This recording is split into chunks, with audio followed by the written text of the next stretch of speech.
beweeg van sekere norms af.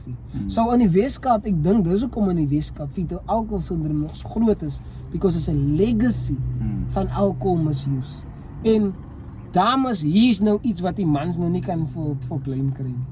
As jy swanger is, Ja. kan sy mos nie drankie man. Toe.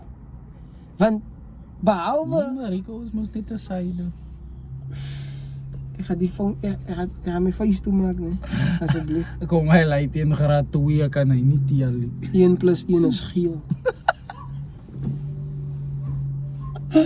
Blame sy die skool en die 4,000 rand se skoolfonds wat sy betaal 'n kwartaal. Die onderwysers doen 'n hele week.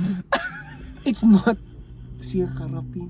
As jy 'n grap is, ja, 1 + 1 is geel. Maar nou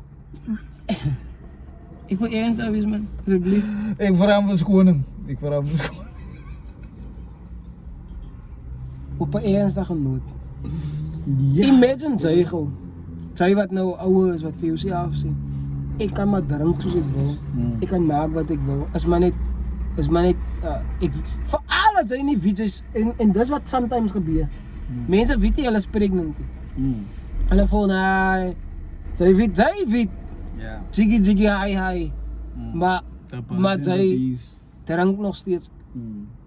My issue is, imagine jy kan nie lees en skryf nie. Maar jy het niks gemaak nie. Jy is gebore met die condition. Nie omdat dit 'n genetiese issue is nie. Iets wat jou ma kon keer. Wow. Nou, ek sê nie jy moet nie lief wees vir jou kind nie of jy Ja. is ek wil ook nie vir jou skuldig laat voel as jy jou kind soos daai het nie. Ja. Life is life. Ja. We move on, forgive, whatever. But as jy swanger is nou, asseblief. Jy kan dit prevent. Ja, as soveel Prevention is beter than cure, pap. Soveel baie ripple effects van fetal alcohol syndroom.